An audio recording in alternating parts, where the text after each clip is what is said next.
Hey, I had a very interesting experience this week that I'd like to share with you. I was involved with an online work seminar where they had some guest speakers come in and talk about some experiences they had. And one lady in particular, I was very interested in some of her comments that she made. I feel like were like a treasure to me. Uh, Very interesting, the places that you can find that have these treasures if you're looking and you're um, yeah, if you're looking for those things. So anyway, they had this author come in and talk about a book that she had just written, Majora Carter. And as you can see here, the name of her book was Reclaiming Your Community. You don't have to move out of your neighborhood to live in a better place, in a better one. I have not read the book. She talked about the book. I don't necessarily endorse the book, but some of the things that she said, I think, were very, very valuable. At the end of the interview, the one conducting the interview asked her, well, a number of questions, but at the very end, one of the things that she asked her is,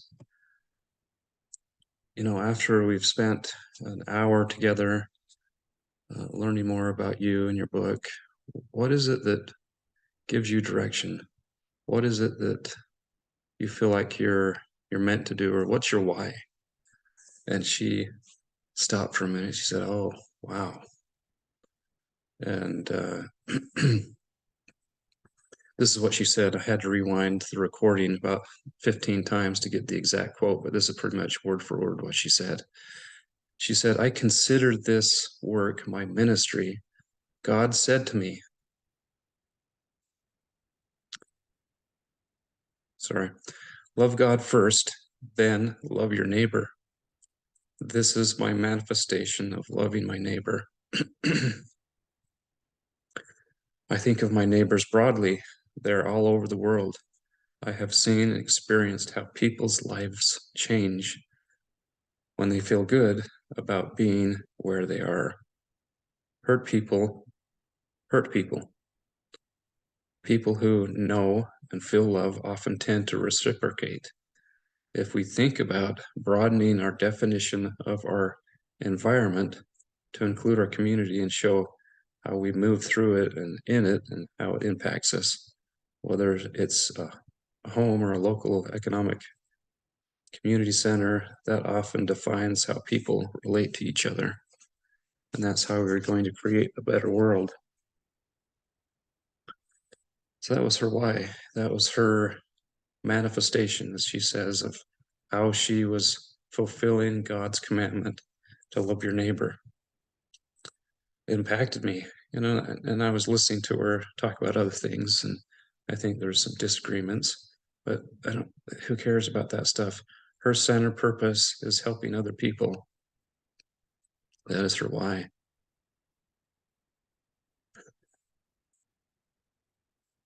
I have almost a perfect example of this in my personal life.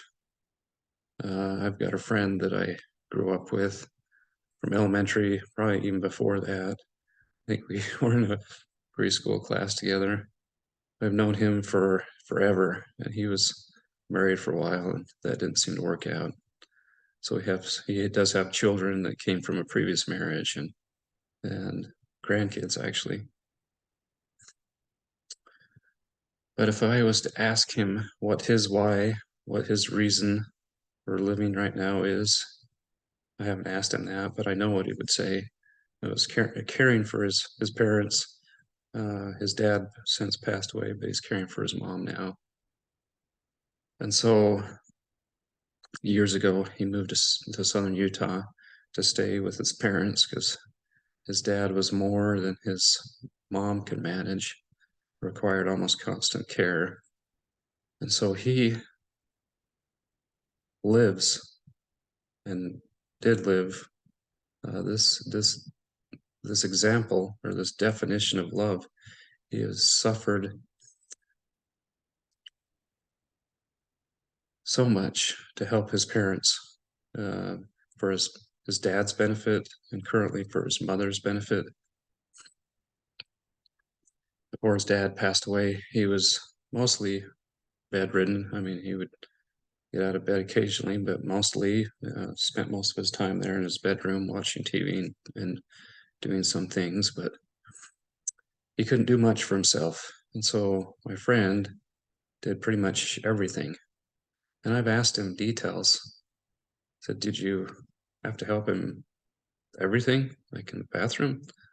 And he said, oh, yep, that was part of the job. And so he'd help serve meals, at night. He would wake up not just once, but sometimes maybe a few times and say, I think you'd just call him on the phone, but he would wake him up, say, son, I've got to go to the bathroom. So he would get up the middle of the night, get him into the bathroom, get him situated, and then his dad would say, never mind, false alarm, take me back to bed. And so I don't know if you've suffered with sleep deprivation, but I don't do very well with that. I don't know how he managed through that time, because this would happen multiple times, some days, some mornings. But his health did suffer. He suffered for his dad's benefit. And it's very interesting because a lot of times he wasn't necessarily the most happy person or appreciative. My friend had at least the option to work at home. And so he would call him multiple times during the day and say, son, I'm hungry. Come get me something to eat. Dad, I'm in the middle of a meeting. Can it wait? The meeting we've done in an hour or so. And like I say, I don't think he was super patient or kind, but I know how I didn't see him, how he interacted with his dad.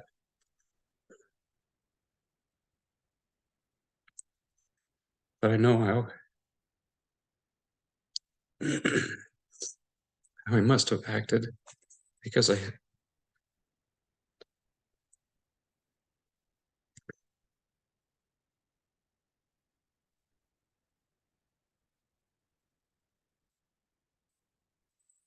see how he acts with his mom, who was also not in the best shape. So his dad did finally pass away, and it's kind of sad to say, but it was a blessing. His dad wasn't happy. I know that during that time, his dad didn't like him to leave or his mom to leave, so his mom felt somewhat confined to the house.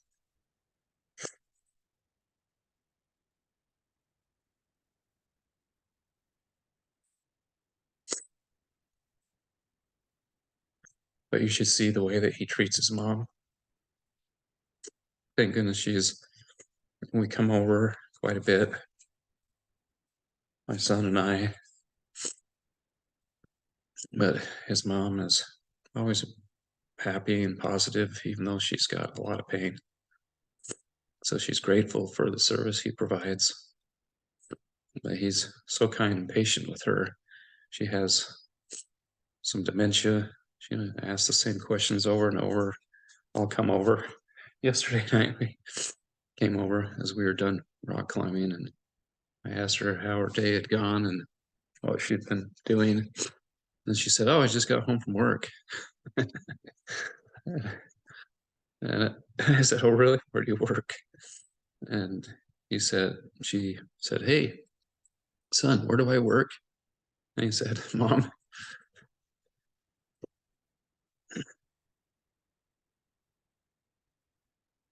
you haven't worked for 25 years, but you used to work at Educators Mutual insurance company. And she's like, oh, yeah. But so he provides that same service, love, and kindness to his mom.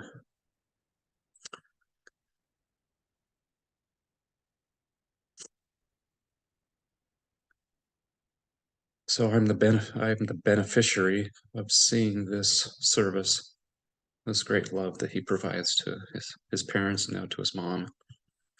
And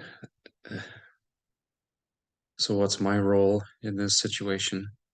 I get to take him, his mom, thank goodness, is still able to function on her own for a few hours as I take him out on Saturdays to give him a break from that routine. So the last few months, we spent time rock climbing with my son and him.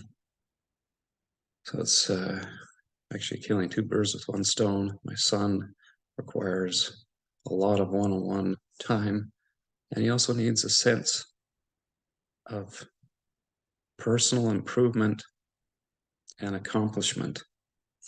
When you look at some of these rock faces and the difficulty and the required physical stamina, and then to conquer that climb, it gives him what he needs. He's also exposed to a man that sorry, that I admire for his patience and love for his parents.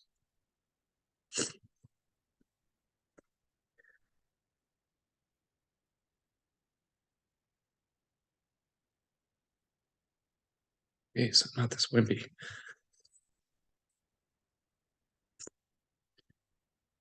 Anyway, that's story of a friend that I have. So what's my why in life? What is my focus? My focus is to know the Lord and to emulate him in everything I do. And how does that break down? How do you do that moment to moment? Follow the Lord's voice. He'll show you the path and how it breaks down. I hope this helps.